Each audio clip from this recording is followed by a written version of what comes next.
Rams fans, good morning and merry whatever you celebrate. I'm more of a Christmas guy myself, so I'm fired up for Thursday. But if you're one of the other ones, I hope you're having a killer that. All right. We're fired up, Rams. You know what?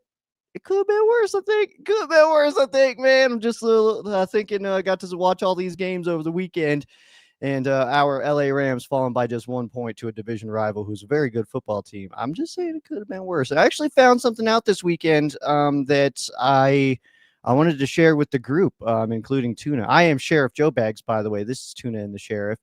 And I don't know if I'm the first one to catch this. I don't know if it's been something that everybody else has already known.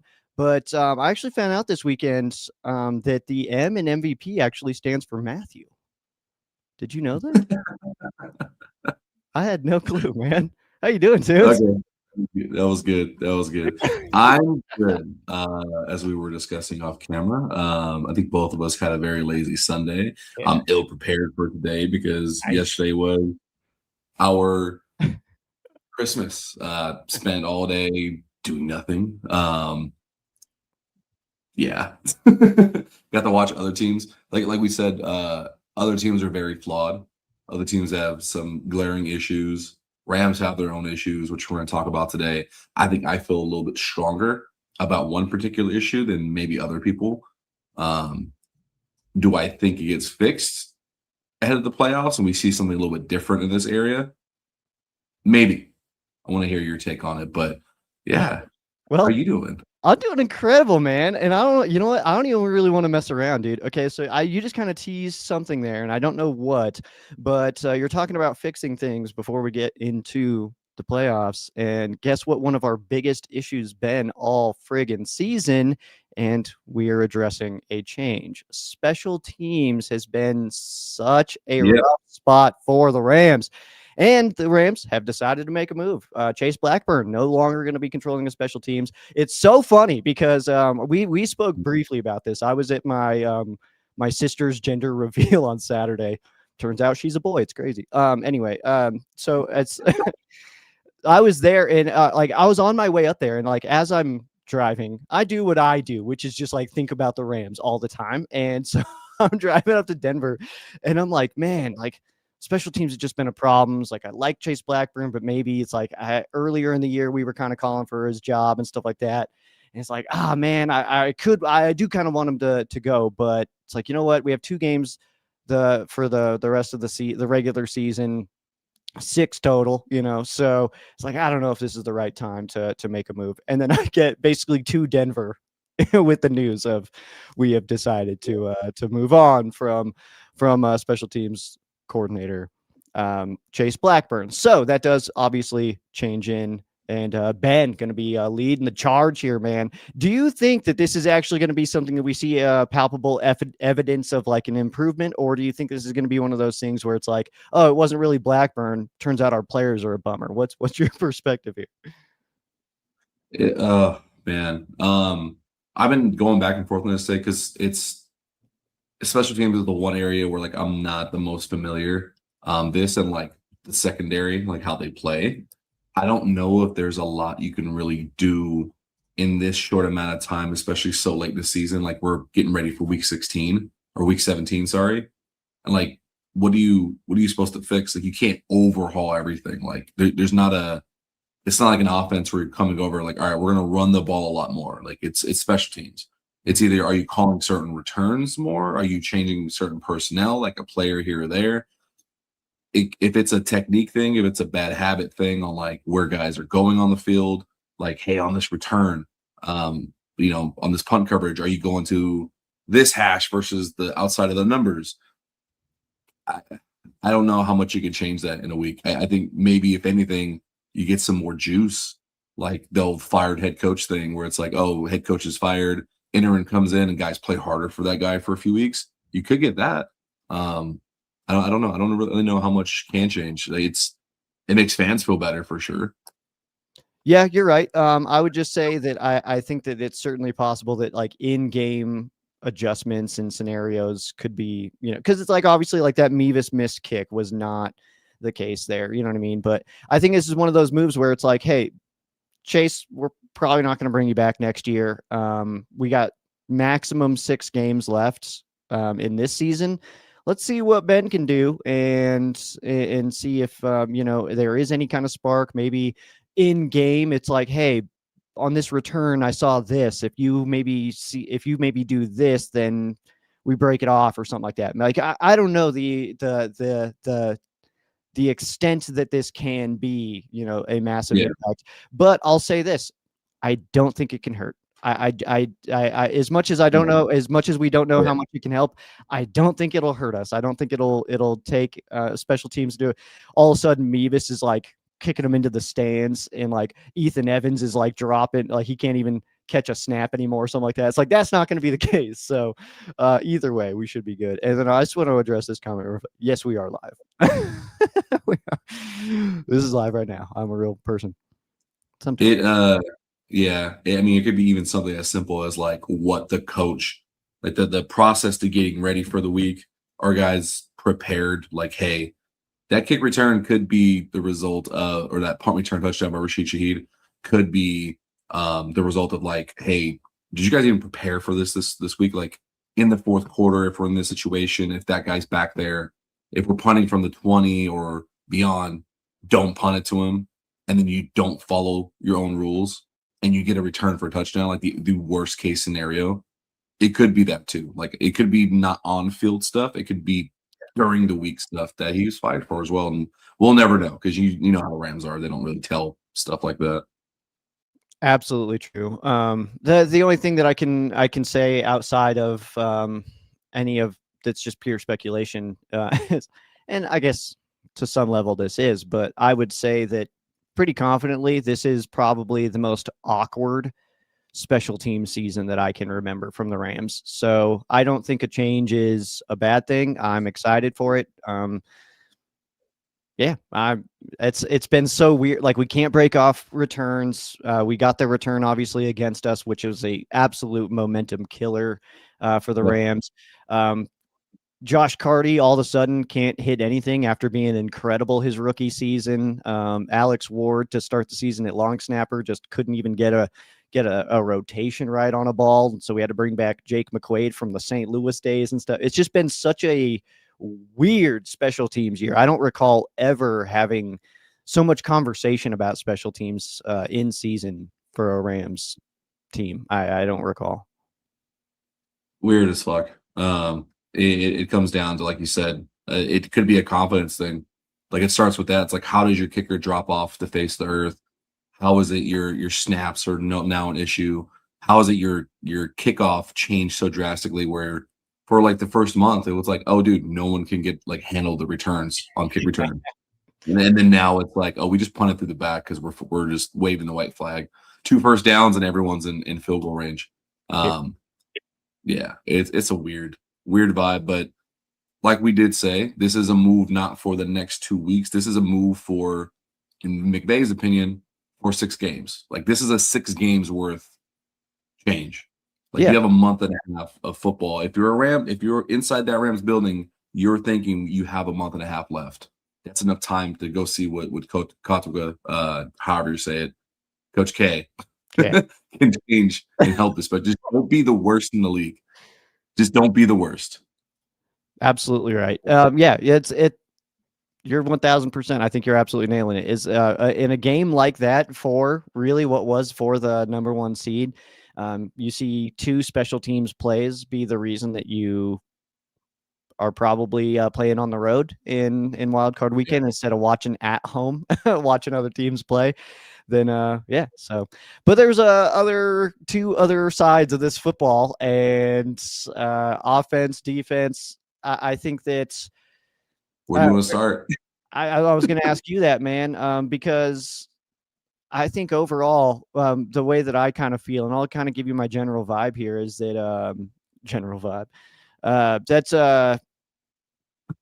I don't know, man. I feel like we outplayed the hell out of them for 3.5 quarters, and then we kind of let off the gas.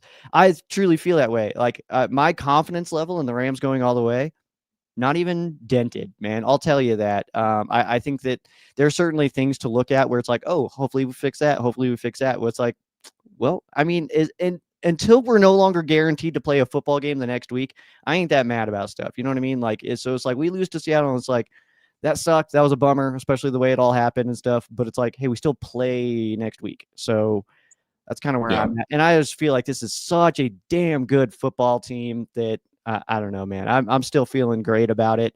If we're gonna lose on the road in overtime in Seattle by 1 point, that's going to happen, man. You know what I mean? And I'll say this, if we play Seattle a third time, I feel a lot better going into that game 1-1 than if we were 2-0 against them. So I'm feeling great. But as far as let's go ahead and start on offense here with the Rams offense.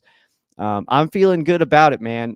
But obviously we want some more balance in there. We were missing Tay and that stuff, but I want to hear what you're feeling about this Rams offense and our future MVP. I think we start because I want to finish on a high note because you got to finish off a high note heading into the next week because the season's not over. Anything that we talk about that's like negative is more of a critique on like, hey, like I hope this gets addressed. Like, and I know it will get addressed because it's McVay, but you're tired of seeing certain issues play out over and over. And I talked about a little bit on social media. I'll pop it up here. You see that, right? Yep. Like we're gonna point to McVay's play calling in that fourth quarter. You get those 3 consecutive 3-and-outs where it just kind of seemed like they thought they can run the ball out, and Seattle just was able to make that comeback. You get the Rashid Shaheed punt return, immediate drive after the second 3-and-out. Sam Darnold gets his touchdown. You're at a tie game now, and it's like you've lost all momentum when running the ball was super successful, almost 4 yards of carry in that first half. Second half, like even while the Rams were starting to put belt to ass in that third quarter, where like you're starting to pull away with it, you build a 16-point lead, they weren't running the ball. Like anytime there was anything past 5 yards, it got called back for holding. It gets called back for something else. They weren't even getting 2 yards of carry even before the first 3-and-out. So then when you get into that first 3-and-out, it's like, hey, you're showing obvious run situations when you have not been able to run the ball. Now, when you're showing, hey, we're just going to run the ball, Seattle's like, okay, like there's zero run pass threat. We've already been stopping it. We're going to stop it even more now. So then you get into a situation where it's okay, let's get out of this hole on a third down and long, drop. Oh, we've lost all momentum. Let's start trying to pass the ball, chuck it downfield, drop, missed pass. It's like now you're pressing. You've completely lost the game flow. And I think McVay failed to recognize that they weren't able to run the ball or like in that second half. I think if he just stays aggressive, we're not having these conversations. I truly do believe that. Yeah, I absolutely agree. It was one of those weird ones too, where like as watching the game, it's like as soon as the Rams got to 30, it was like, oh, it's over. Like I truly felt that way. It was like the way this game's been going, they've got nothing. Like they're not going to score 30, so we're good kind of thing. And I think that it's unfortunate that I, crushing beers in Colorado, felt that way. And then it also seems like the team did too. And that's where it kind of felt like the whole vibe once the Rams got to 30 was like, oh, we're good. And then in fairness too, like in overtime, it was like moved the ball on offense. And then I'll say this on defense. I'm seeing some comments here from a Panthers fan that's like, Darnold, man, it was like it just felt like that whole time. It was like, oh well, Darnold's gonna throw a pick, so it's fine. You know what I mean? Like it just felt that way to me. And credit to Darnold, man. I mean that final drive in overtime, I think he looked really good. But I also think that we should have stepped up a little bit more. It was one of those where it's like, damn, y'all, make a play, man. Like somebody do this. Like it's Sam Darnold over there. We know how to do this. So that's it's unfortunate that kind of happens again. I really want a third meeting with these guys. I think it's inevitable. I think you're going to see each other in the NFC Championship game, and we'll focus on we'll come back to that about playing them again when we get to the positives at the end of this episode. But these numbers on screen, this is not a scheme thing. This is not a play calling was just bad in that third quarter. It's a mix of two things. Seattle is that good. They started adjusting and winning their one-on-ones in the second half. Like Leonard Williams started playing better. DeMarcus Lawrence started playing better. Like they were just flashing in the pocket, even when Stafford was balling, which says a lot about his MVP chances. Like he was balling so hard that they're not even getting 2 yards per carry, and they pulled away with a 2-score lead. Like that's how good Stafford was playing. That in spite of no run game, they were just looking dominant as hell, which is something to really like feel good about. I was looking at this. I mean, Seattle's a Was good that? football team, man, and we we beat them by 2 and lost by 1. I mean, Yeah. and both teams won at home, and it's like I guess my brain goes to like the fact that like Rams fans, we lose that game, and the Rams fans are like, it's over. So like, hold on, like we already are in the playoffs. We already are guaranteed at least to be playing extras, and then also that's a really good football team in weather in their stadium on a short week. It's like that's how those games go, man. I don't know what to tell you. Like that's kind of where we're at right now, and I don't know. I guess I also keep thinking to myself of like, I still feel really good about this. If the Rams still go to the Super Bowl and win it, how do like retroactively you go back and think about this game and talk about this game? I'll put it. I mean, if we're just gonna move into the positives, like it kind of seems I'm like feeling you feel positive. I'm feeling good, it's man. so yeah, it's weird because like this doesn't impact how I feel about the team's end result for the season. Does it change how I think they get there and how I hope McVay realizes he has to get there? We talked about this like a I month and a think half ago. I think that's Like, obvious. That changes how we get there. yeah, no, like we hinted at it a month and a half ago. We're like, okay, McVay with his play calling, like you should like just use the pass to set up the run. It's almost the same thing. It's like you're hoping that this engine is Kyron and Blake. It's like, okay, they're cool, like they're awesome. That's not the engine. That's not the Kickstarter. The Kickstarter, Stafford, air it out. The play actions set up the runs. It is like counterintuitive to old football logic. Like that's this offense, and it showed itself in the fourth quarter. Um, I just want this team to be dominant, like they've showed they can be for 4 quarters. Like the start of the 3 quarters of the Eagles game, 3 quarters of this game, in spurts against that first San Francisco loss. It's like, man, you show you can be so dominant. Just do it for 4 quarters. Well, Like I'm it's way one of those it's one of those things too that like I mean, as much as like obviously it's better for us if we win that game. We're still sitting in the 1 seed. We're still sitting looking at a week off and then playing at SoFi and stuff like that. But it's also like I'll go back to like just the cool storyline of it, which is like this is one of those situations that like we could be in a divisional game on the road and be up by 14 in the fourth quarter, 13 minutes to go, and Sean McVay sits the team down, looks at him, and goes, "Hey, remember Philly? Remember Seattle? Yeah, we're not gonna let that happen. All right, let's keep playing." And then that's gonna be the reason that we continue on and can push through or something like that. Like that's kind of how I feel about it. It's like it's the regular season, as much as we need these games, we want these games and all that stuff. It's like we're still guaranteed football next week, and until we're not, I still see this team going all the way. So that's kind of just where I'm at with it. And dude, like this team, you're not going to be perfect. You know what I mean? Like that little bit of adversity can always creep up later on. We could be sitting in an NFC Championship game and be like, yeah, remember when we were up by 16 against Seattle and they had 3 Yeah. straight 2-point conversions to beat us. It's like, hey, how about we keep playing, put up more on this, on this team, and then we'll win by like 45 or something like that. And that's kind of where my vibes are at. And we're looking too. It's like our first game's probably going to be on the road at an NFC South team, and it's like I know Carolina already beat us, but let's be real, we probably beat them like 45-7 if we match up again. It's just one of those, and I don't know.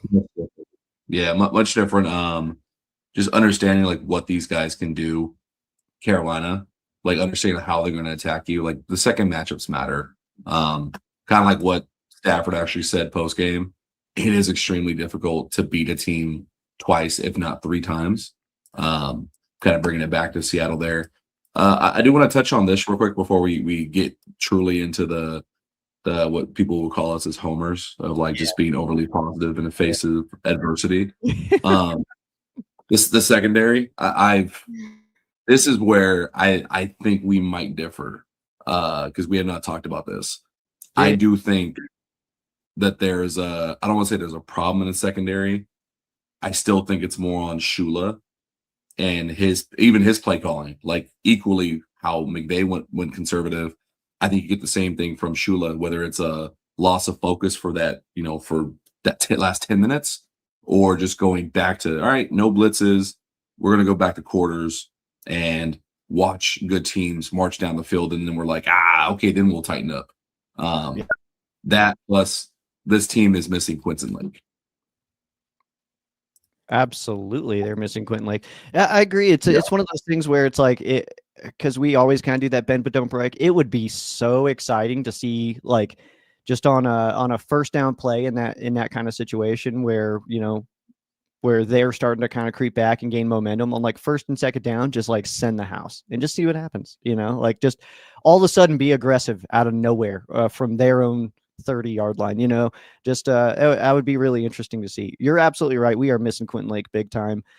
Communication in the back end, I think, is exactly what you're seeing there. I guess my only thought process with this is like, I mean, obviously we made a change at the special teams coordinator, but we're not going to make any changes in the secondary as far as personnel goes. So yeah, No. I'm a little nervous about it and stuff like that, but I'm all we can do is just hope that the guys that we do have perform well. My question marks would be like, I want to know more about why Akello's not playing. I'm sure there's Agreed. reasonings that we would maybe understand, maybe not, but I want to know that. I being down Akello and Quentin, but one by choice is a very odd selection to me. And then especially considering the fact that it feels like we need some experience in our secondary right now, and Akello's got that. So I'm just surprised at the move. So need some juice. And I bring it this way, like watching it back, there's a bend but don't break. And I've mentioned it before this season. That works when you have one person on the back end. Either you have a dominant force in Aaron Donald to where it doesn't matter who's in the back end. Like at some point, he's an X factor and he's gonna make a play. Or you have a force multiplier in the secondary to like you can do bend but don't break, but there's one guy that's so good that at one point he just says enough is enough. I'm shutting down this guy for the next 5 minutes. We don't have that right now. In spurts, guys will play confident and flash a lot of good stuff, but there isn't that Jalen Ramsey where it's like, hey, okay, I'm the best on the field. I'm going to put my foot down and say enough is enough. The bend but don't break, and I'm going to get an interception. Yeah. Like at no point do I ever feel like this defense is going to like, oh yeah, they're going to pick it off right now unless they're playing the Sam Darnold. But then even you let off the gas on that and you see what happens. That's my take. Like, and with that, Shula, man, you gotta, throw different blitzes in. Don't just play quarter half. If you're gonna get beat like this, man, you might as well mix it up a little bit. You might as well like play the gamble game. You're definitely right, but also knowing this team as well as we do, we're also very we know that they have freedom to make those decisions on their own. So I mean, Kobe Durant has the freedom to play more aggressive on a play that he feels like it's right. You know what I mean? So there's also that part of it that it, not only are we calling it conservative, but the players are trying to keep everything in front of them. And I think that it's one of those things that they don't want to be the one that gets, that lets up the deep ball that ties the game or something like that. So I think that there's a little bit of that in it too. But I would like to see more blitzes for that. I mean, you can't just like, that's the one thing that not everybody has full, control over. You just blitz because you're feeling it. You know what I mean? Like those are called things, but pressure on the quarterback. Obviously, it's kind of been a little bit of a up and down ish, kind of deal. So. Friggin' Darnold, man, I can't believe he was able to move the ball down on us like that. That's kind of nuts, man. It's like what a progression out of Sammy D, man, to see him in that kind of situation. I feel like in no other year would that have happened. So I ain't good on him. The last thing I'll say on that before we leave with positives the last few minutes is I do believe the Seahawks are that good. Like the Rams are equally as good, but the Seahawks are up there and just as good. They're so good that they will win in spite of Sam Darnold. Straight That up. is how good the rest of that 52-man squad is down the special teams, clearly, and the coaching and decision making, because Sam Darnold can become a traitor for 50 minutes and then you'll still win in the last 10 minutes against anyone.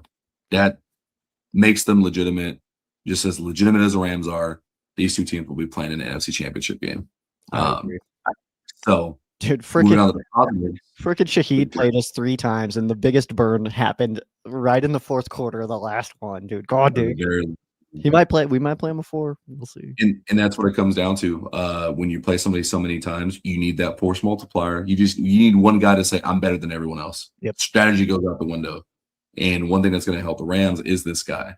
What actually did make me feel better, like in spite of everything, I don't care if this defense lets up 50 points a game. Like, I'm going to be frank. As angry as I sound at the defense and Shula, this is how confident I am in the team. So don't get it twisted, because you know how much I stand for this guy. His comments post-game reminded me that the number 1 seed matters more to us fans than it does to actual players. And that's not cope, because after this was post-game, Matthew Stafford, this was my bar for the season. When somebody asked him, hey, how does it change anything that you guys may not have home field advantage in the playoffs with the number 1 seed? Just nonchalant, like you would answer a kid's dumb question about the tooth fairy. He's like, where are we playing? Who are we playing? Put the ball down, prepare, go play. Like, that's been our mindset week 1. It's going to be our mindset week 18. Like, we don't care. And I believe that as long as Matthew Stafford has 5 fingers on that right hand, like, the Rams can beat anyone, anywhere, anytime. I'm absolutely with it, man. When he said that too, it was like, I think that's kind of where because like I always listen to the press conferences on my drive home, so I'm just kind of like cruising and just kind of like driving. But when he said that, that's like quite literally when my brain was like, oh, we're good, like we're cool. I got chills. I was reacting as if I heard my best friend freestyling and drop just like the hottest bar potentially. And I legitimately, I was like, oh, Stafford's not going out without a championship. Yeah, straight up, I was like, oh no, we're good. We're going to the Super Bowl. He's MVP and we're going to the Super Bowl. That's the kind of thing that you're like an MVP says. And this is the kind of thing that, like, in hype videos leading into the Super Bowl, this is the quote that's going to be played, like, as like, and there's going to be like some echo in it and stuff. Like, it's going to be so sick, dude. Like, so I'm fired up about it. Hell yeah. I want to I don't even want to spend a lot of time on this. This comment though from Mudeep says, when Shula goes to the Dolphins next year, we should get an outside hire. I'm not saying that Shula's not leaving. Dolphins are bringing back McDaniels, so he's not going to be a head coach in Miami. They're bringing back their head coach. So I have not even put any thought more towards that. Just the Shula Miami connection, just off history. Like, that was the only. I've done zero where guys are going next. In my opinion, we still unless you win a Super Bowl, unless you win a Super Bowl, man, you better figure out where you. We got games. I always get so mad when people are was like, who do you think we're gonna draft? It's like, bro, we're talking Super Bowl. You're talking like, I don't care who we're gonna draft next year. I'm not even looking yet. It's like, we can talk about that when it gets to like March. All right, I don't care yet. Like, it's crazy. No, and my last point is, like, with the Matthew Stafford quote and with all that, like, legitimately, it's at a point where the defense could let up whatever points. Matthew Stafford's playing so good that all McVay had to do is, like, just keep passing the ball. Like, his MVP campaign got stamped, and you and I have been vindicated for our work since September, yelling about this. Yep. By the time the fourth quarter hit and he had over 300 yards, which made no sense to me, because that whole second quarter, they just ran the ball the whole time. So in like 3 quarters, he got 300 yards. I'm just like, dude, if you just kept doing that, if you gave the threat of pass instead of those 3 and outs, like, they probably score another touchdown, because, like, Stafford could not be stopped. It was ridiculous. It's absolutely incredible to see, man. Obviously, Puka Nacua too had reason to show up and kind of shut some people up, which was cool. So as soon as that was the case, man, and it looks like it could be again. So going against the Raheem Morris defense, we'll kind of start turning our attention a little bit to that Atlanta game, which is still a whole friggin' week away, dude. What the hell? I'm so mad. why is there 4 years between Rams games? What did we do to deserve this? Come on. It's needed. It's needed. You got a new special teams coach. You got some soul searching to do. You got an extra day in there where you guys can do group therapy, do some kumbaya, or maybe Stafford just walked in the building to this morning and he's like, "All right, everyone line up. I'm going baby boy style. I'm slapping everyone in here to get us ready for next week." Hell yeah, man. Yeah, it's we'll start diving into it. We'll also discuss our schedule here because that's still a lot of shows away if we want to continue on normal schedule. So we'll talk about that and pass that along to you guys about when our chats will be with a holiday week, of course, as well. So making sure that we can also spend time with the peeps we love and all that good stuff. Oh, here's a fun thing. My sister gave me a little Jersey Carl. Isn't that the coolest thing of all time? That's so cute. That is cute. That is cute. Oh man. Anyway. I know my buddy Isaac just ordered a jersey for his dog. I thought when you showed me earlier, I thought it was a towel. I was like, "Oh, cool! We got these cool towels at the watch party at the watch party." Oh my god! Oh my god!